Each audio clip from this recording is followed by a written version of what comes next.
Baik, jadi selamat pagi teman-teman sekalian. Jadi pada pertemuan minggu ini kita akan membahas mengenai aspek manajemen dalam studi kelayakan bisnis. Jadi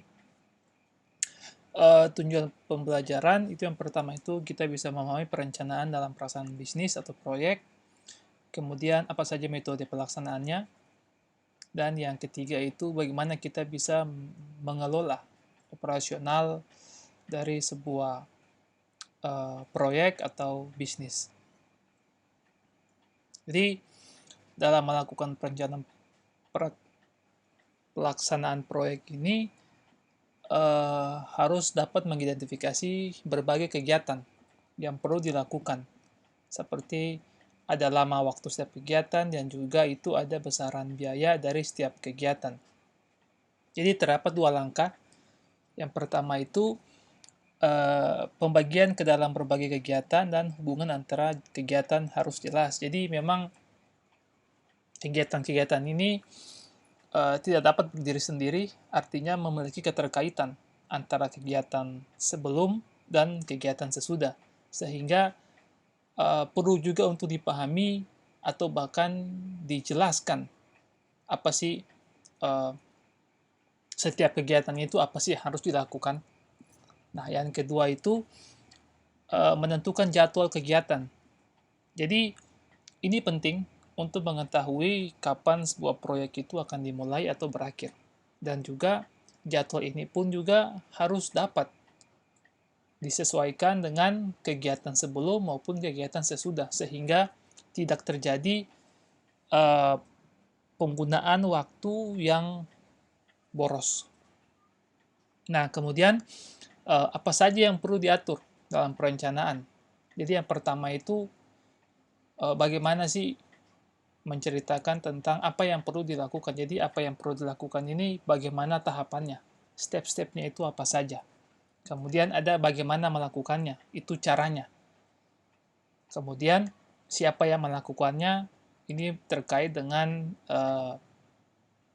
menentukan siapa-siapa saja pekerja atau siapa-siapa saja yang bertanggung jawab atas proyek tersebut atau bahkan bisnis tersebut. Dan juga ada kapan harus melaksanakannya. Jadi ini terkait dengan dia punya schedule, dia punya jadwal dari pelaksanaannya. Dan kemudian yang poin nomor 2 itu terkait dengan fasilitas-fasilitas pendukung. Jadi misalnya kalau kita ingin membangun proyek, ya kita harus pastikan dulu bahwa ada akses jalan yang tersedia. Jangan sampai ketika kita sudah atau sedang melaksanakan pembangunan proyek, tiba-tiba material kita itu tidak dapat menjangkau lokasi karena tidak adanya jalan atau tidak adanya akses. Dan kemudian poin ketiga itu pengawasan. Ini melakukan monitoring, ya. Jadi biasanya dalam sebuah proyek atau sebuah usaha itu ada mandor atau supervisi yang mana dia ini mengamati atau mengevaluasi atau meninjau sejauh mana sebuah proyek atau sebuah kegiatan dalam bisnis itu berjalan. Kemudian dalam metode ini pun terdiri dari 3. Yang pertama ini adalah bagan Gantt. Jadi bagan Gantt ini atau sering disebut dengan Gantt milestone chart, ini suatu peta yang menggambarkan pekerjaan yang harus dilakukan, tetapi yang lebih penting adalah bagan ini juga menunjukkan saling hubungan yang terdapat antar satu tahap atau tingkat pekerjaan. Dengan kata lain, secara sederhana, gambar ini menunjukkan koordinasi yang dibutuhkan antara berbagai tingkatan dari suatu proyek. Jadi, pada bagian ini kita bisa melihat pada gambar di samping itu bahwa ada menjelaskan tentang keterkaitan atau hubungan antara setiap aktivitas dengan aktivitas yang satunya, yang mana ini juga menjelaskan tentang waktu. Jadi katakanlah misalnya untuk aktivitas 1 sampai aktivitas 2 itu kita bisa melihat waktunya, katakanlah ini lebih di awal. Nah, tetapi pada aktivitas 3, 4, dan 5 ini ya bisa berbarengan. Nah, sedangkan aktivitas 6 dan 7 ini pun ini juga bisa berbarengan. Nah, selain itu, bagian ini pun menjelaskan bahwa sebelum aktivitas 2 ini berjalan, terlebih dahulu aktivitas 1 harus sudah selesai. Nah, begitupun pada aktivitas 4. Sebelum menjalankan aktivitas 4, kita juga harus pastikan bahwa aktivitas 3 ini sudah selesai. Begitupun pada aktivitas 7. Untuk menjalankan aktivitas 7, kita harus menyelesaikan dulu aktivitas 6. Nah, apa sih keunggulan dari metode ini? Jadi, metode ini sangatlah sederhana dan mudah untuk ditafsirkan. Nah, jadi yang menjadi sederhana ialah kita bisa mengamatinya. Bahwa, oh iya, kita melihat urutan pekerjaan.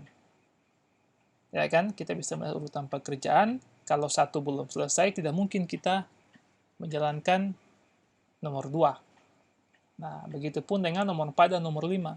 Untuk menjalankan nomor 4 dan nomor 5, kita juga harus melihat atau memastikan bahwa nomor 3 sudah selesai. Seperti itu. Ini gambaran dari metode bagan Gantt. Nah, kemudian, metode kedua itu ialah Program Evaluation and Review Technique, atau biasanya disebut dengan PERT. Jadi, apa sih manfaat dari metode ini? Jadi, yang pertama itu mampu untuk merencanakan proyek bisnis yang lebih kompleks. Jadi, karena berbagai macam aktivitas ini memiliki satu hubungan dengan yang lainnya. Kemudian ada juga penjadwalan pekerjaan dengan urutan yang praktis dan efisien. Kemudian ada juga pembagian tenaga kerja dan sumber dana yang tersedia.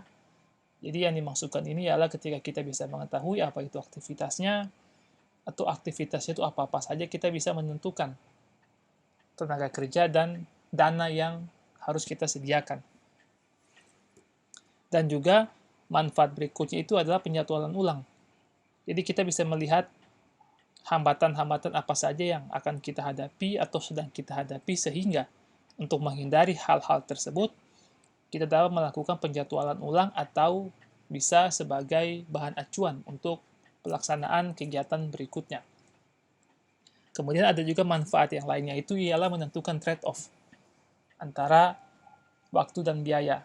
Jadi maksudnya ini ialah biasanya itu semakin cepat kegiatan itu selesai atau proyek selesai, ini biasanya membutuhkan biaya yang semakin mahal pula. Karena dibutuhkan tenaga ekstra atau perencanaan yang ekstra. Kemudian manfaat yang terakhir itu ialah menentukan kemungkinan untuk menyelesaikan suatu proyek. Ya, dengan ini kita bisa mengetahui kapan sebuah proyek itu akan selesai. Apakah menjadi lebih cepat ataukah lebih lama. Nah, kemudian selain itu ada 3 data pokok yang digunakan untuk analisa jaringan bagi suatu proyek. Yang pertama itu ialah harus dapat mentafsir waktu yang diperlukan untuk setiap pekerjaan. Ini penting. Jadi dalam sebuah rangkaian aktivitas itu kan ada terdiri dari beberapa pekerjaan atau beberapa aktivitas. Nah, perlu untuk mengetahui dari setiap aktivitas itu membutuhkan berapa lama waktu. Nah, informasi waktu inilah yang menjadi penting untuk analisis PERT ini. Kemudian, yang poin nomor 2 itu menjelaskan tentang adanya urutan pekerjaan atau urutan aktivitas. Ini juga penting karena untuk dapat mengetahui bahwa setelah aktivitas yang satu selesai, aktivitas selanjutnya ini aktivitas apa. Dan aktivitas ini membutuhkan berapa lama waktu untuk dapat menyelesaikannya.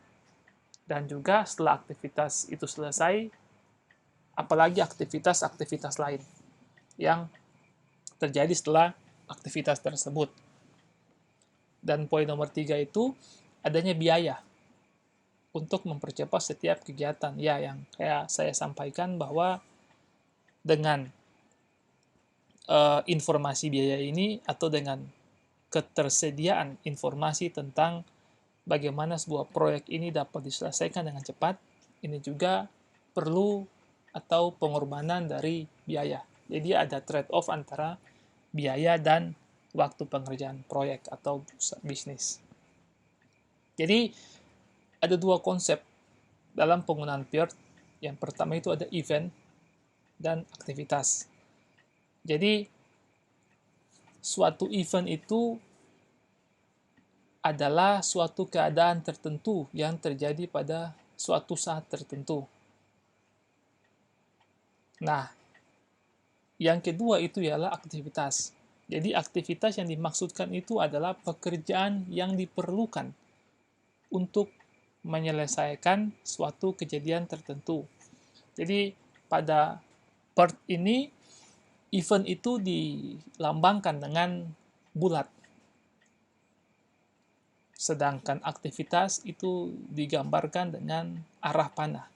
Jadi kita bisa melihat bahwa dari event A ke dari event 1 ke event 2 ini ada kejadian atau ada aktivitas yang terjadi yang menghubungkan antara event 1 ke event 2.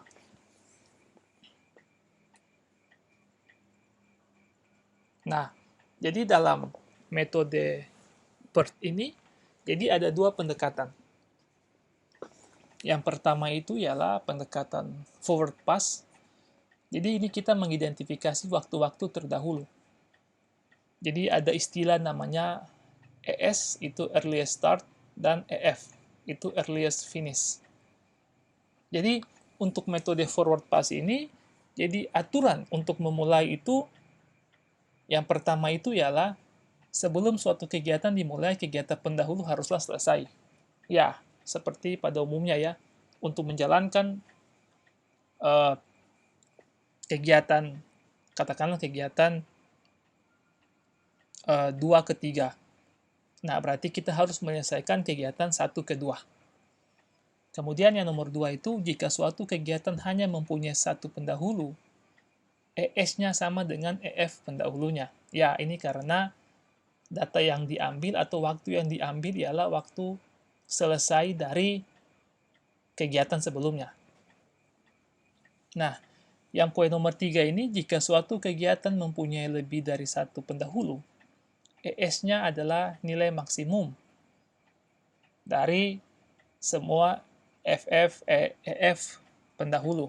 Jadi misalnya kegiatan 4 ke 5 atau aktivitas dari 4 ke 5 ini membutuhkan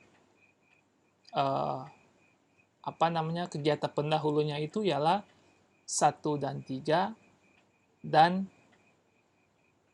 3 ke 4.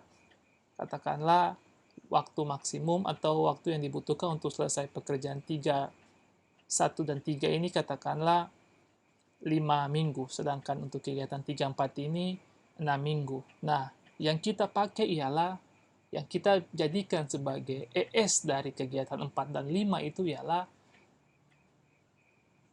6 minggu. Karena itu merupakan waktu EF terlama atau EF maksimum dibandingkan dari EF 1 dan 3.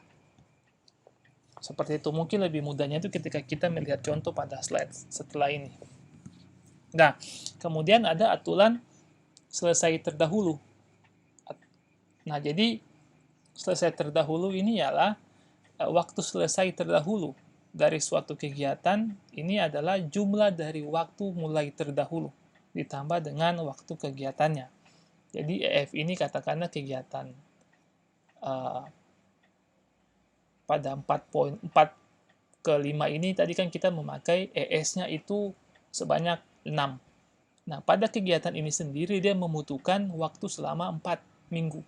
Berarti waktu selesai terdahulu ini diperoleh dari waktu memulai yang berasal dari 6 minggu ditambah dengan waktu kegiatan tersebut ditambah dengan 4 sehingga memperoleh hasil 10 minggu.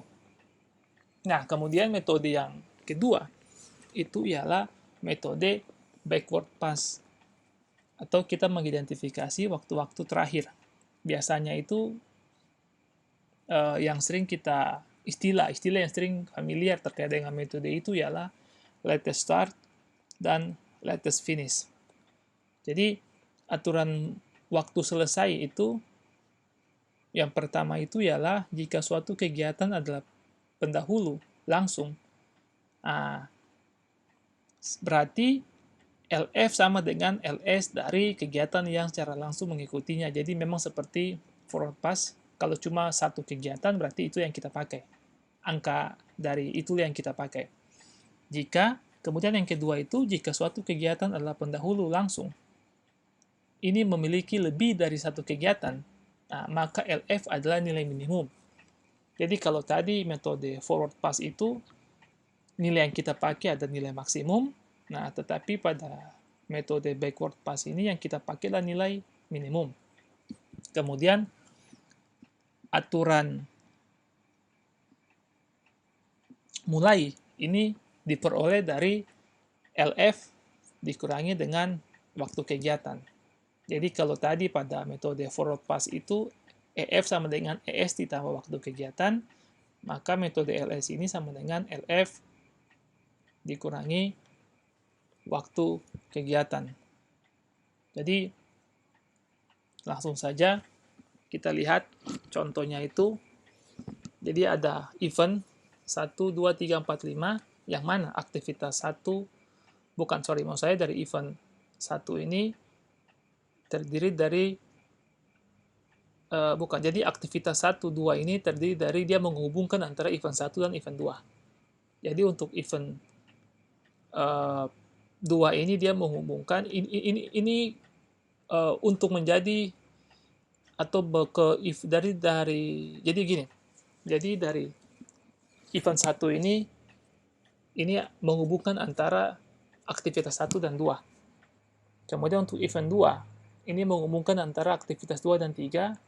Kemudian untuk event 3 ini, event yang ketiga ini dia menghubungkan antara aktivitas 2 dan keempat. Event keempat ini dia menghubungkan antara aktivitas 3 dan kelima. Dan event kelima ini menghubungkan antara aktivitas 4 dan 5. Jadi terdiri dari beberapa event atau kejadian.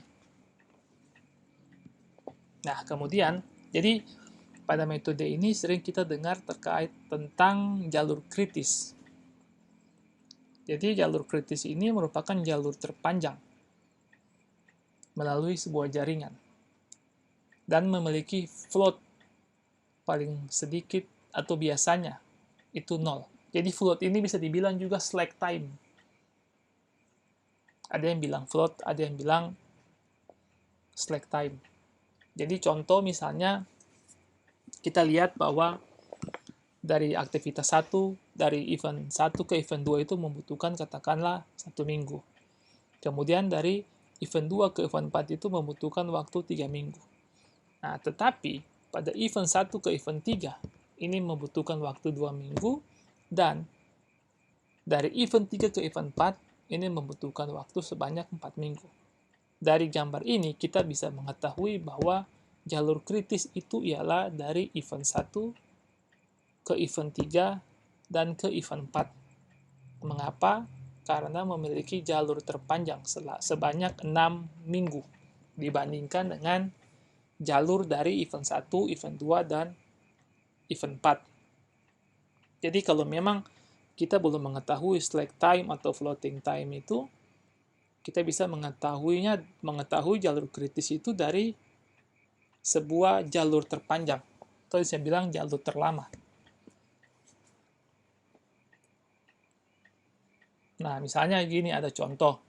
Misalnya ada aktivitas A, B, C, D, E, F, G. Jadi, pada aktivitas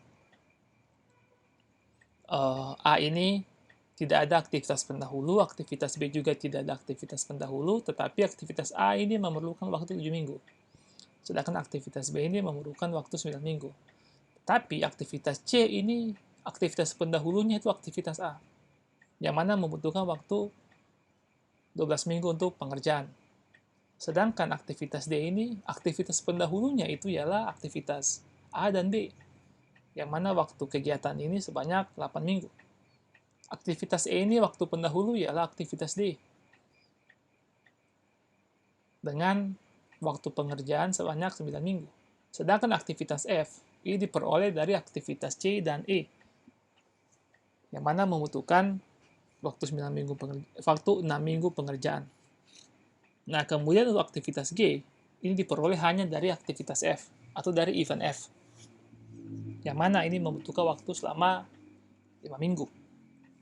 Nah, dari tabel itu kita bisa melihat dia punya jaringan itu bahwa dari start ini arah panahnya ini ke aktivitas A dan B, kemudian dari aktivitas B ini dia mengarah ke D, karena D ini membutuhkan aktivitas pendahulunya itu ialah A dan B. Jadi pada aktivitas A kita melihat bahwa dia memiliki dua arah panah, aktivitas C dan D. Kenapa? Karena aktivitas C juga membutuhkan aktivitas pendahulu dari A. Nah, kemudian dari aktivitas C ini mengarah pada aktivitas atau pada event F. Mengapa? Karena event F ini membutuhkan aktivitas C sebagai aktivitas pendahulu. Nah, kemudian pada aktivitas D, ini mengarah pada E, karena aktivitas E membutuhkan aktivitas D sebagai aktivitas pendahulu, dan pada aktivitas F ini membutuhkan aktivitas pendahulu dari C dan E, sehingga sehingga arah panah dari C dan E ini mengarah pada F. Kemudian F ini pada finish. Sedangkan pada G, ini membutuhkan aktivitas pendahulu dari aktivitas E. Jadi pada tabel ini saya rasa teman-teman bisa memahami dengan sangat mudah ya, dibandingkan kita menggunakan kalimat-kalimat yang mungkin saja beberapa teman-teman sulit untuk memahami kalimat tersebut. Tapi kalau dengan contoh atau dengan gambar ini saya rasa teman-teman bisa memahami dengan baik. Nah, ini pada tabel ini setelah kita mengidentifikasi dia punya jalur, dia punya link. Nah, sekarang ini ialah bagaimana sih kita bisa menentukan dia punya critical path atau dia punya jalur kritis. Jadi pada aktivitas ini ya, jadi ada dua pendekatan yang saya gunakan, yaitu dengan pendekatan forward pass dan juga backward pass. Jadi kita pada slide sebelumnya kita ketahui bahwa jalur kritis itu jalur yang memiliki slack time atau floating time itu yang paling sedikit. Dalam hal ini ialah nilainya 0. Jadi pada aktivitas A ini kita ketahui, kita lihat dulu ya pada kolom aktivitas A, ini waktu pengerjaannya itu sebanyak 7 minggu. Nah, sedangkan pada aktivitas B, ini waktu pengerjaannya ini sebanyak 9 minggu, yang mana angka 9 dan angka 7 ini persis di bawah angka A dan angka B. Oke. Nah, ini sekarang kita fokus kita pada angka-angka yang berwarna hijau, atau dengan pendekatan forward pass. Ya. Jadi untuk A, kita mulai dari jalur A. A ini dia mengarah pada aktivitas C dan D. Oke, kita lihat dulu pada aktivitas C, arahan dari aktivitas A ke C. Jadi pada C ini memerlukan waktu 12. Jadi di bawah C itu ada angka 12. Nah, jadi angka 7 yang di tengah-tengah ini diperoleh dari EF dari aktivitas A. Ya kan? Jadi dari A ini selesai, langsung dia ke C.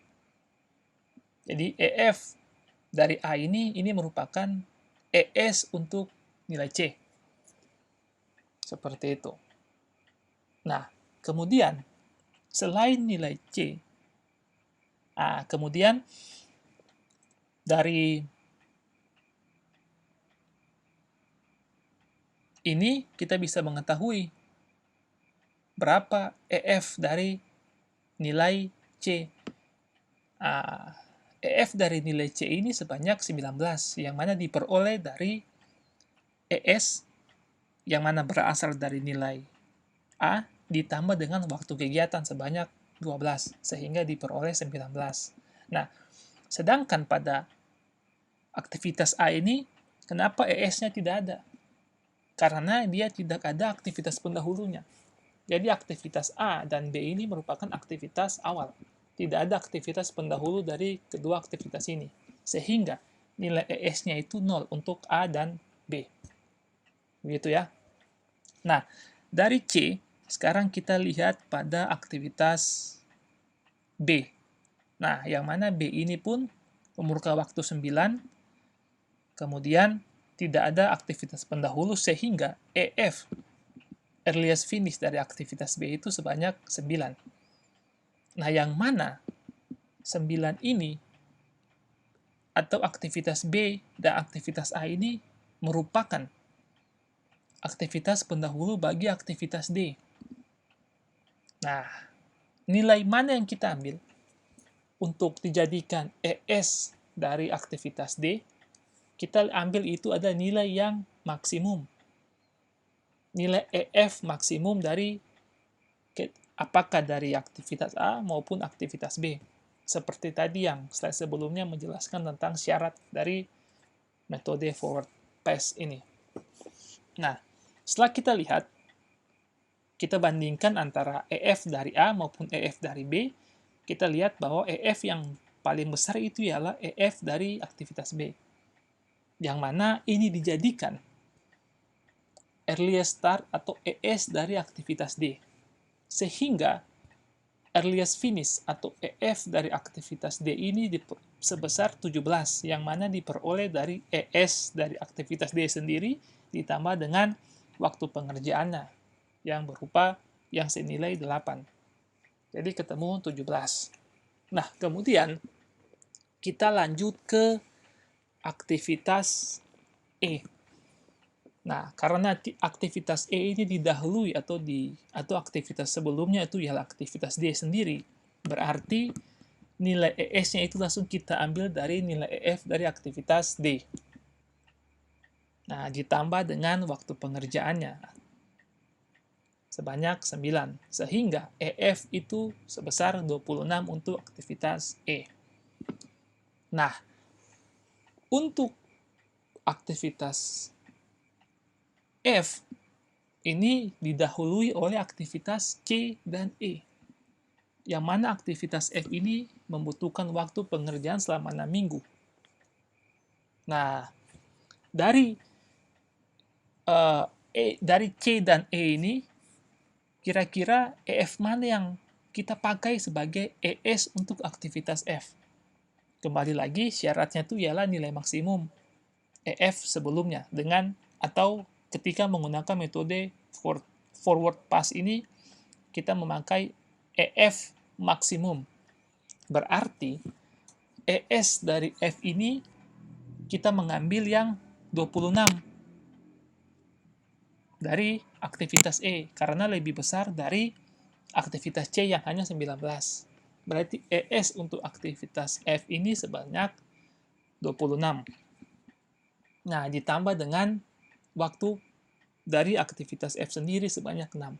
Sehingga diperoleh EF sebanyak 32. Nah, kemudian untuk aktivitas G ini, tidak ada aktivitas pendahulu yang lain selain E, sehingga ES untuk G ini sebanyak 26 ditambah dengan 5. Yang mana itu merupakan waktu pengerjaannya untuk aktivitas G sendiri. Yang mana diperoleh sebanyak 31 minggu. Nah, berarti maksimum pengerjaan itu sebanyak 32. Sehingga dapat disimpulkan bahwa yang menjadi jalur kritis, ya, dari kita lihat saja jumlahnya itu yang paling banyak sebanyak 32 minggu itu ialah jalur dari B, dia ke D, kemudian dia ke E, dan dia ke F. Seperti itu. Nah, kemudian bagaimana dengan jalur atau dengan metode backward pass? Nah, kalau backward pass ini berarti kita hitung mundur. Nah, kita lihat bahwa LF untuk katakanlah untuk aktivitas G, karena memang dia itu totalnya 32, artinya memang finishnya itu 32, dari ujung sini, ujung finish ini. Nah, berarti nilai 32 yang kita pakai sebagai LF dari aktivitas G. Nah, LS-nya dapat dari mana? LS-nya untuk aktivitas G ini diperoleh dari LF sebanyak 32 dikurangi dengan 5 waktu pengerjaannya, sehingga diperoleh LS sebanyak 27. Nah, sedangkan untuk aktivitas F, ini LS-nya itu sama dengan 6, yang mana LF sebanyak 32 ini dikurangi dengan waktu pengerjaan sebanyak 6. Nah, kemudian untuk aktivitas E, ini dia ini didahului, ya kan? Ini berasal dari aktivitas F dan aktivitas G. Jadi ini dia kebalikannya dari metode forward pass. Nah, LF dari aktivitas atau LF dari aktivitas E ini sebanyak 26. Ini diperoleh dari nilai LS dari F. Nah, mengapa bukan LS dari G? Karena untuk metode backward pass ini kita mencari nilai minimum. Kalau metode forward pass kita mencari nilai maksimum. Nah, kemudian dapatlah LF untuk aktivitas E sebanyak 26. Nah, untuk mengetahui LS-nya, berarti LF sebanyak 26 dikurangi dengan waktu pengerjaan sebanyak 9, sehingga diperoleh LS sebanyak 17. Nah, kemudian untuk kegiatan C, nah ini karena memang didahului oleh aktivitas F, ini menjadi LF-nya itu sama dengan 26, nah dikurangi dengan waktu pengerjaannya selama 12 minggu, sehingga LS itu ketemu 14. Nah, itu begitu pun sama dengan D. Nah, karena memang didahului oleh aktivitas E, berarti LF-nya itu sama dengan LS-nya E, sebanyak 17. Yang mana LS-nya itu diperoleh dari LF dikurangi T. T ini adalah waktu pengerjaan. Sehingga untuk LS aktivitas D itu sebanyak 9.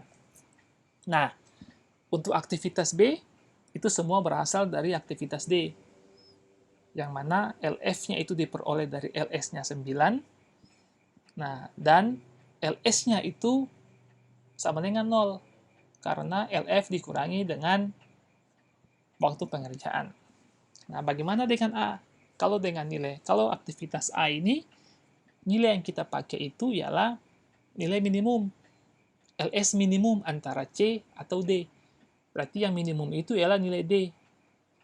Jadi LF-nya untuk A itu sebanyak 9. Sehingga LS untuk A itu 9 dikurangi 7 sama dengan 2. Nah, kemudian saatnya kita menentukan slack time. Untuk aktivitas A, ini slack-nya ini sama dengan 2. Jadi karena 7 kurang, ya selisih antara 0 dan 2, dan juga ada 7 dan 9, berarti slack-nya 2. Untuk aktivitas B, ini tidak ada selisih, atau slack time-nya itu 0.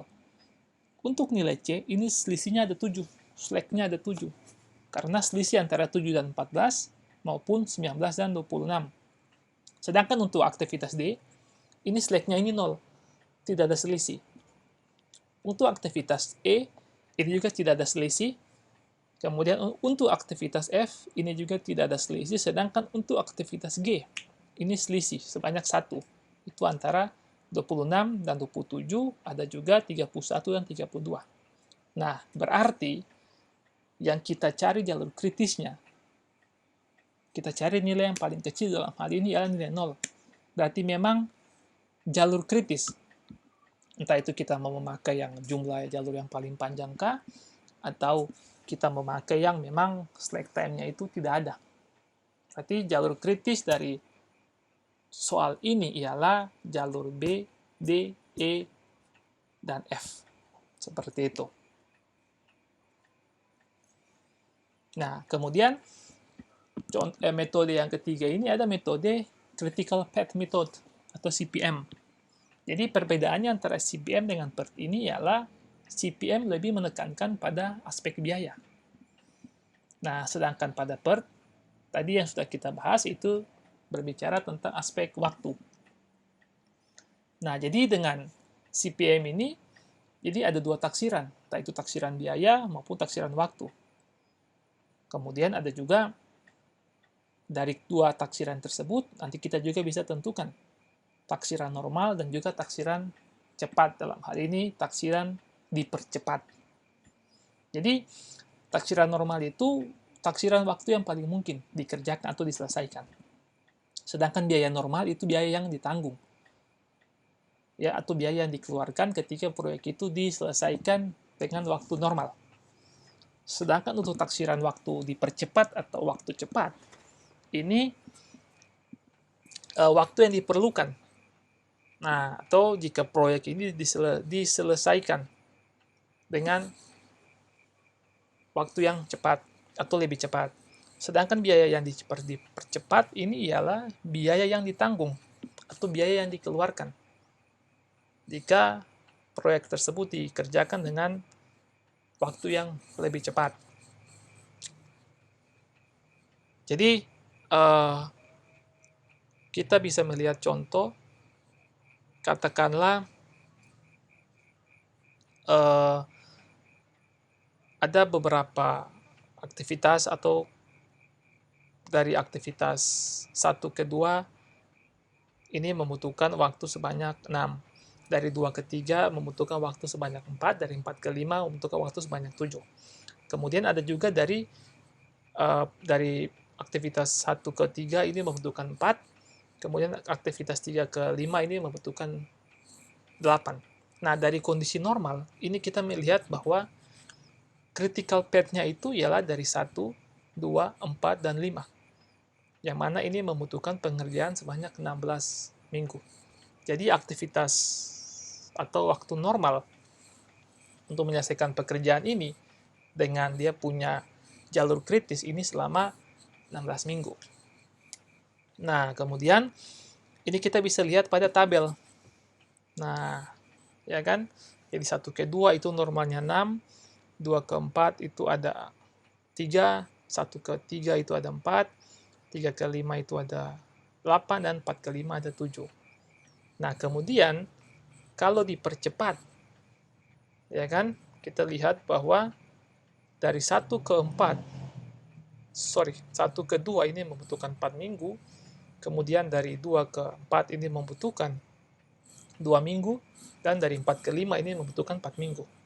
Sedangkan kalau dari 1 ke 3 ini hanya membutuhkan 3 minggu, dan dari 3 ke 5 ini membutuhkan 6 minggu. Sehingga ketika dipercepat, ini proyek tersebut akan selesai dalam waktu 10 minggu. Dengan jalur kritis itu ialah 1, 2, 4, dan 5 yang berwarna merah. Nah, seperti itu. Nah, kemudian ada juga informasi biaya. Jadi kalau dari 1 ke 2 ini dalam keadaan normal, ini biaya yang diperlukan katakanlah 10 juta.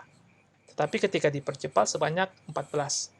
Untuk 1 dan 3, ketika pada kondisi normal ini membutuhkan 5 juta, tetapi pada kondisi yang lebih cepat ini membutuhkan 8 juta.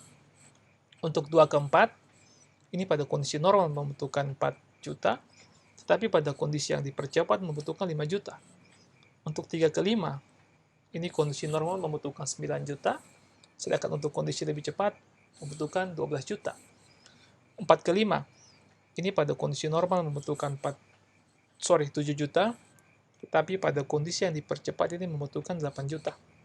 Dari informasi ini, kita ketahui bahwa jika dalam kondisi normal, selama 16 minggu ini, membutuhkan biaya sebanyak 35. Nah, untuk kondisi yang dipercepat, ini totalnya biaya itu sebanyak 47. Nah, jadi bagaimana kita bisa mengetahui biaya mempercepat per minggu? Jadi biaya mempercepat per minggu ini diperoleh dari total crash cost dibagi dengan total crash time. Jadi crash cost itu diperoleh dari biaya cepat dikurangi dengan biaya normal. Sedangkan crash time ini diperoleh dari waktu normal dikurangi waktu cepat. Ambil contoh, misalnya aktivitas 1 ke 2. Itu diperoleh dari 14 juta dikurangi 10 juta dibagi dengan 6 minggu dikurangi dengan 4 minggu. Jadi ketemu 2 juta per minggu jika mempercepat aktivitas 1 ke 2. Jadi pada aktivitas 1 ke 3 pun sama, 2 ke 4 pun sama, 3 ke 5 pun sama, dan 4 ke 5 pun sama. Nah, ini dia. Jadi, kita ketahui bahwa jalur kritis itu pada aktivitas 1 ke 2, 2 ke 4, dan 4 ke 5. Yang mana ini membutuhkan waktu selama 10 minggu. Nah, pertanyaannya itu ialah, berapa biaya yang diperlukan atau yang dikeluarkan jika proyek tersebut dipercepat menjadi 10 minggu? Nah, jadi yang pertama-tama itu kita membuat tabel. Kita pada poin pertama ini, kita punya jaringan semula. Kita ketahui sebanyak 16 minggu. Itu pada stage sebelumnya ya, pada kondisi normal. Yang mana membutuhkan total biaya sebanyak 35 juta. Nah, kemudian yang kita lakukan ialah kita melihat urutan atau kita mengurutkan itu berdasarkan biaya mempercepat per minggu yang paling kecil. Yang paling kecil. Dalam hal ini, biaya mempercepat per minggu yang paling kecil ialah ada dari aktivitas 4 ke 5 sebanyak 0,33 juta. Kemudian yang kedua itu ialah dari aktivitas 2 ke 4 sebanyak 1 juta. Kemudian yang ketiga itu dari aktivitas 3 ke 5 sebanyak 1,5 juta. Kemudian ada aktivitas 1 ke 2 sebanyak 2 juta. Dan aktivitas 1 ke 3 sebanyak 3 juta.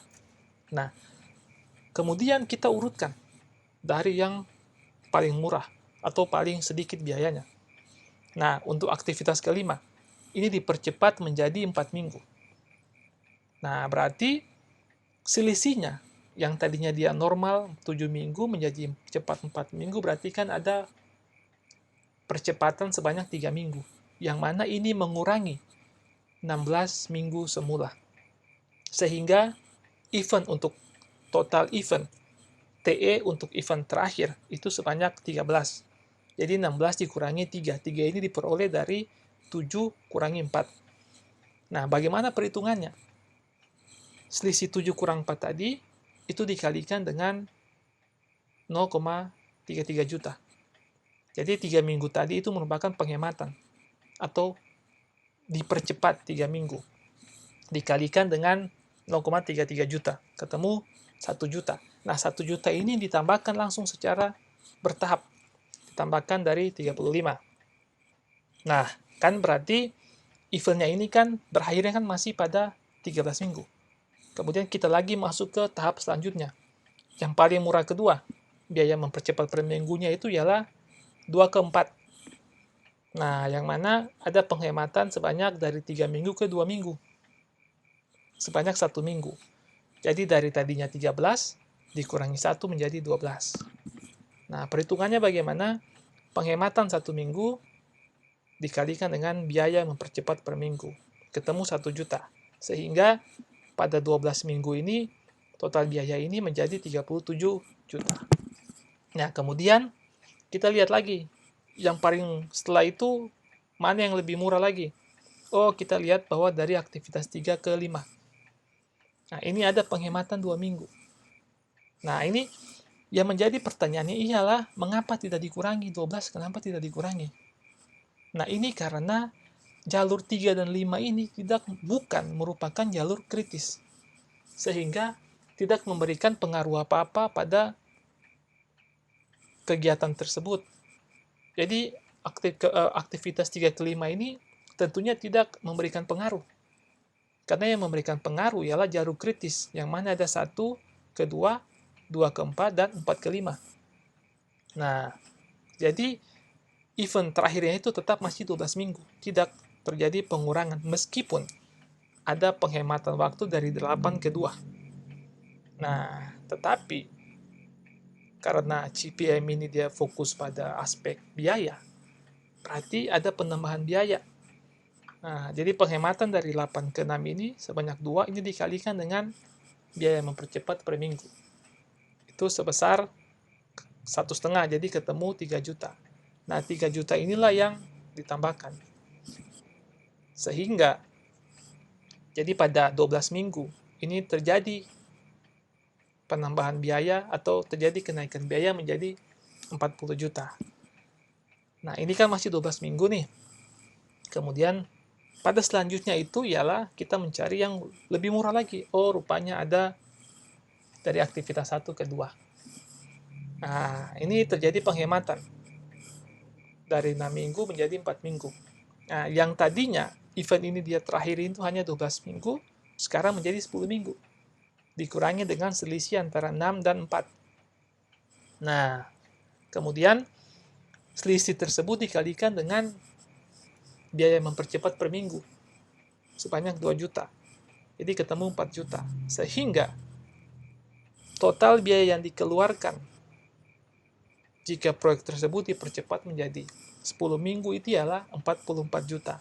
Yang tadinya pada kondisi normal itu selama 16 minggu menghasilkan biaya sebesar 35 juta. Tetapi karena ini dipercepat menjadi 10 minggu, berarti terjadi kenaikan biaya sebanyak atau menjadi 44 juta. Seperti yang saya sampaikan di awal bahwa jika kita menginginkan biaya pengerjaan yang lebih cepat, berarti ada trade-off dengan waktu, antara waktu dan biaya. Jika ingin biaya pengerjaan lebih cepat, berarti kita membutuhkan biaya yang lebih mahal. Seperti itu. Jadi, inilah contoh 3 metode, baik itu CPM, PERT, dan juga ada metode Gantt. Jadi selanjutnya itu ialah kita berbicara tentang pengelolaan operasional bisnis proyek. Jadi pengelolaan ini dia berfokus pada sebuah struktur organisasi. Jadi dalam hal ini ialah yang pertama itu tugas-tugas yang dilakukan apa aja. Yang pertama itu ialah kita membuat rencana penyelesaian pekerjaan. Jadi kapan dan bagaimana kita bisa membuat perencanaan, bagaimana proyek itu akan dilakukan, siapa saja pelakunya, kemudian kapan selesai, dan lain sebagainya. Kemudian kita menafsir biaya yang diperlukan. Jadi kita melakukan budgeting, tentunya ada komponen biaya dalam melakukan suatu kegiatan. Jadi bagaimana dia punya sumber pendanaan, terus bagaimana mengalokasikan biaya-biaya tersebut pada setiap aktivitas untuk pengerjaan sebuah proyek. Kemudian menafsirkan kebutuhan man hours untuk menyelesaikan pekerjaan. Jadi man hours ini mungkin teman-teman baru dengar, man hours ini dia terkait dengan jam kerja. Ya, kalau dunia profesional itu mereka sering bilang manpower, man hours. Nah, jadi kalau manpower itu biasanya itu istilah untuk manpower itu tenaga kerja. Ya. Sedangkan untuk man hour itu jam tenaga kerja, waktunya, waktu dari tenaga kerja tersebut berikan. Ya. Nah, jadi proses pengorganisasian menyangkut 3 prosedur. Ada 3 langkah. Yang pertama itu ini memperinci pekerjaan. Nah, kemudian ada membagi semua beban kerja ke dalam berbagai aktivitas dan mengkoordinasi pekerjaan dari para anggota organisasi. Jadi 3 prosedur ini, yang pertama itu kita ketahui bahwa di dalam organisasi itu kita harus bisa mengetahui pekerjaan itu apa saja. Ya kan, dia punya detail dari setiap pekerjaan atau detail dari aktivitas-aktivitas untuk mencapai tujuan. Nah, kemudian bebannya bagaimana? Beban kerja dari setiap aktivitas tersebut. Kemudian setelah itu, dari beban itu kita bisa mendirecting pekerja, mengkoordinasi dari setiap aktivitas atau dari setiap beban-beban dari aktivitas tersebut, siapa yang bertanggung jawab, siapa yang mengerjakan. Nah, hal inilah yang harus dijelaskan atau memang harus membutuhkan namanya struktur organisasi. Atau ini menjadi atau dapat dirangkum di dalam struktur organisasi. Jadi di dalam struktur organisasi ini menjelaskan atau isinya itu berupa pembagian kerja dari setiap pekerja, kemudian ada juga tingkatan dari manajemen, yaitu manajemen top manajemen, middle manajemen, dan lower manajemen. Kemudian ada juga tipe pekerjaan. Jadi setiap line atau setiap jenjang manajemen itu memiliki fungsi yang berbeda-beda dan tanggung jawab yang berbeda-beda. Kemudian ada manajer dan bawahan. Ya, struktural kita bisa mengetahui urutan siapa atasan kita, siapa bawahan kita, dan juga ada pengelompokan bagian pekerjaan. Jadi pengelompokan bagian pekerja ini biasanya dia terkait dengan masalah tugas dan tanggung jawab dari setiap pekerja. Cakupannya, luas tanggung jawab itu seperti apa. Jadi dari struktur organisasi ini kita bisa mengetahui susunan atau sasunan struktur organisasi, kita bisa mengerti secara struktural atau secara terhierarki. Siapa manajer atau bagaimana top manajemen, kemudian di bawah top manajemen itu ada siapa-siapa saja, level middle manajemen, kemudian setelah itu ada siapa-siapa saja pada lower manajemen. Dan kita juga mengetahui tugas-tugas. Ya, dari struktur organisasi kita bisa mengetahui di mana tanggung jawab kita, apa tanggung jawab kita, dan apa tugas kita. Nah, kemudian yang ketiga itu mengetahui tanggung jawab yang dikerjakan. Ya, karena kita bisa mengetahui bahwa kita berada di divisi mana, kita berada di fungsi mana, kemudian pada divisi itu atau pada fungsi itulah kita harus bertanggung jawab atas pekerjaan kita. Jadi biasanya itu organisasi itu, fungsi atau struktur organisasi itu ada 3. Ada fungsional, divisional, dan matriks. Mungkin untuk matriks sendiri ini masih jarang digunakan, tetapi pada struktur fungsional atau divisional ini sudah sering digunakan pada perusahaan-perusahaan besar. Jadi kalau struktur fungsional ini, jadi katakanlah setelah direktur, itu ada manajer fungsi pemasaran, SDM, keuangan. Nah, di bawah manajemen atau di bawah manajer fungsi-fungsi tersebut, bisa saja, ya kan, biasanya itu ada, katakanlah, untuk produk A, produk B, produk C. Nah, tetapi ini berbeda dengan struktur divisional. Kalau divisional itu dari direktur langsung terbagi ke divisi. Divisi produk A, divisi produk B. Nah, di divisi produk B ini ada marketingnya sendiri, ada akuntansinya sendiri, ada SDM-nya sendiri. Begitupun dengan divisi B, ada marketingnya sendiri, ada akuntansinya sendiri, ada SDM-nya sendiri. Yang mana ini berbeda dengan struktur fungsional. Kalau fungsional itu, katakanlah dari direktur dia ke manajer akunting. Nah, manajer akunting ini dia bertanggung jawab pada produk A, produk B, dan produk C. Begitupun pada manajer SDM, dia bertanggung jawab pada produk A, produk B, dan produk C. Nah, seperti itu. Itu yang membedakan antara struktur fungsional dan divisional. Nah, sedangkan pada struktur matriks ini biasanya itu ini pada kegiatan proyek. Jadi, manajer proyek ini ya dia harus mengetahui bagaimana akuntingnya, bagaimana SDM-nya, bagaimana pemasarannya, bagaimana produksinya. Jadi dia multitasking. Jadi dia bisa dibilang tidak memiliki spesialisasi. Karena dia harus bisa merangkul, dia harus bisa mencakup berbagai macam fungsi. Baik, itu saja yang bisa saya sampaikan pada hari ini. Semoga informasi ini bermanfaat bagi kita semua. Terima kasih.